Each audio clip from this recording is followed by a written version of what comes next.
बस आज हमारे कराटे का पहला लेसन है जिसमें हम जानेंगे कराटे का मतलब क्या होता है। सेकंड, ग्रेटिट्यूड, हमें कैसे रिस्पेक्ट करना चाहिए, किसका क्या नाम है। And third, how to learn karate, हम कराटे को कैसे सीखना चाहिए, उसमें कितने पार्ट है। तो विदाउट वेस्टिंग आवर टाइम चलिए शुरू करते हैं। तो जो सब पहला पार्ट है, कराटे का मतलब क्या होता है। कराटे का मतलब होता है एम्प्टी हैंड।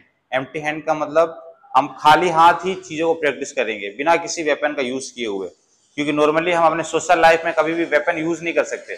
लेकिन अगर हम कराटे सीखते हैं तो इससे हम और भी बाकी जो भी आसपास की चीजें होंगी उन सब चीजों से हम लोग सीख सकते हैं, यूज कर सकते हैं।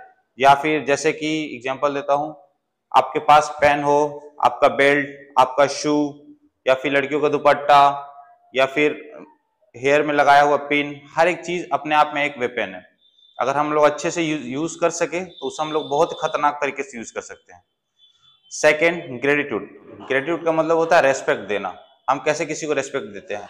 तो सबसे पहले मैं स्टार्ट करूंगा कि जब हम कहीं कराटे सीखने जाते हैं तो जहां हम सीखते हैं उस जगह को कहते हैं डोजो।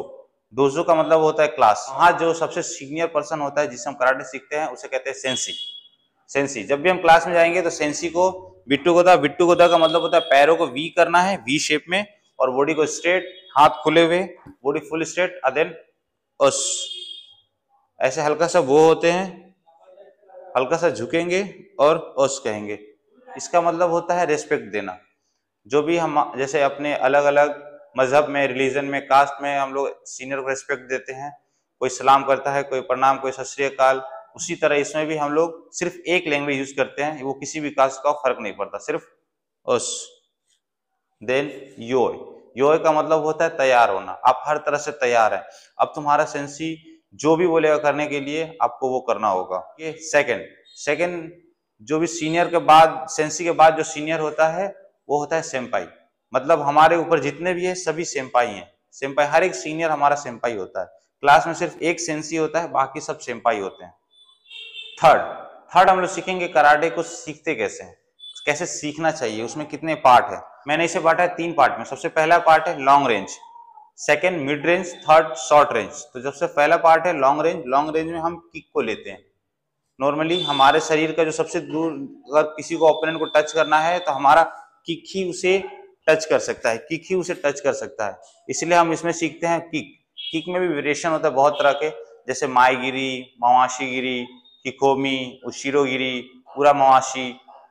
इस तरह से आप जब सीखिएगा तब आपको पता चलेगा। सेकंड होता है मिड रेंज। मिड रेंज में हम उससे थोड़ा सा अगर कोई नजदीक आए तो हम उसे कैसे टैकल कर सकते हैं। तो उसमें होता है पंच। पंच कर सकते हैं, या फिर एल्बो का यूज कर सकते हैं, या फिर नी का यूज कर सकते हैं। थर्ड होता है शॉर्ट रेंज। शॉर्ट रेंज में ग्रिप। ग्रिप मतलब कोई एकदम करीब आ गया तो हम उसे पकड़ के कैसे छुड़ाएं, या फिर उसे उठा के कैसे पटक सकते हैं। इन सब चीजों को सीखते हैं। आपको कुछ बेसिक्स बताना चाहता हूं। तो कराटे को अगर हम लोग बेसिक में बांटे, पंच, किक, इन सब चीजों के अलावा भी इन्हें बेसिक में बांटा जा सकता है। जिससे सबसे पहला जो बेसिक होता है उसे कहते हैं कीहोन। कीहोन का मतलब होता है सिंगल टेक्निक। आप एक एक टेक्निक को बार बार प्रैक्टिस कीजिएगा ताकि उसमें परफेक्शन आए।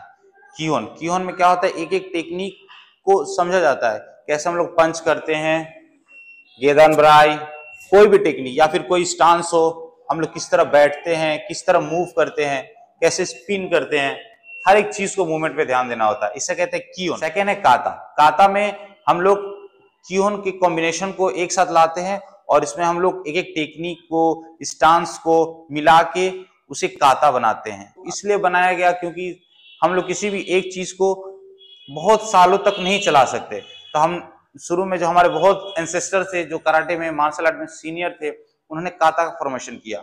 इससे देख देख के सभी सीनियर एक दूसरे को सीखते जाएंगे ताकि चीजें अपना जो नीश है, जो अपना बेस है, उसे ना खो दे। क्या होता है कि हम लोग अगर किसी को 100% देते हैं तो वो अपने जूनियर को बताता है तो वो 80 हो जाता है, फिर वो अपने से जूनियर को बताता है तो 60 हो जाता है। इस तरह चलते चलते चलते चलते एक समय ऐसा है कि वो चीजें गायब हो जाएंगी। इसीलिए काता का फॉर्मेशन किया है। काता में इंसान एक बार अगर किसी चीज को सीख ले तो अलग अलग तरीके से बताएगा जरूर, बट काता को याद रखना पड़ेगा। उसके बाद इंसान सभी अपने तरफ से इन्वॉल्व करते हैं, अपने आप को यूज करते हैं टेक्निक को हर एक प्रैक्टिकल वे में कि हम काता को कैसे यूज कर सकते हैं। मैं अभी बस काता के बारे में इससे ज्यादा नहीं बताऊंगा। जैसे हम आगे वीडियोस आएगा काता के बारे में तो हम उसमें भी काता के बारे में सीखेंगे। इसके बाद आता है कुमीते।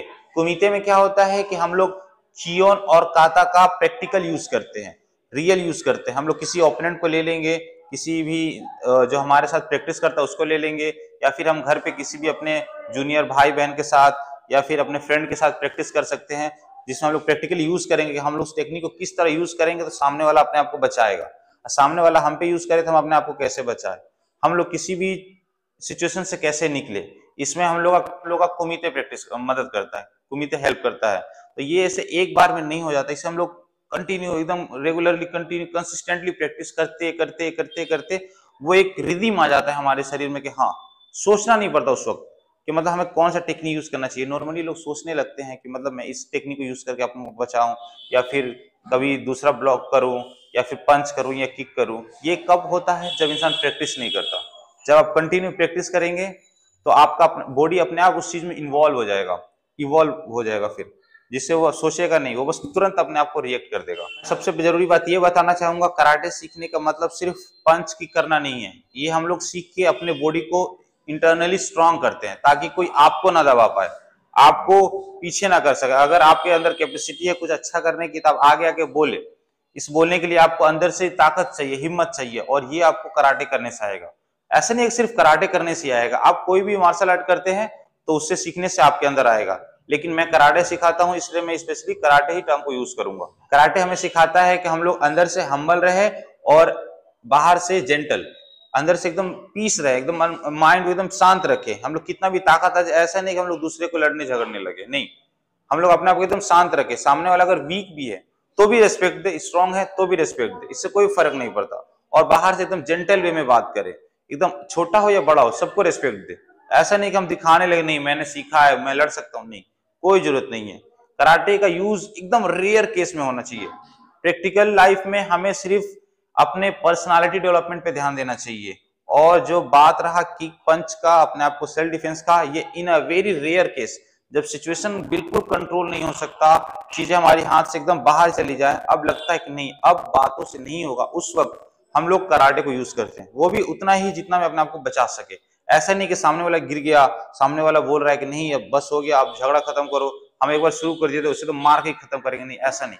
अगर हमने अपने आप को बचा लिया, हम अपने डिफेंसिव मोड में आ चुके हैं कि हाँ अब हमें कुछ इंजरी नहीं होने वाला, सब सही है, तो बस वहीं रुक जाना चाहिए। और बाकी जैसे आप हमसे जुड़े रहेंगे तो हम आपको धीरे धीरे बताते रहेंगे। आज का पहला लेसन में बस आपको इतना ही बोलना चाहूंगा, आगे के लिए आप हमारे साथ जुड़े रहे। मेरा चैनल है मुक्सो वर्ल्ड, बाकी के लिए बस इतना ही। उस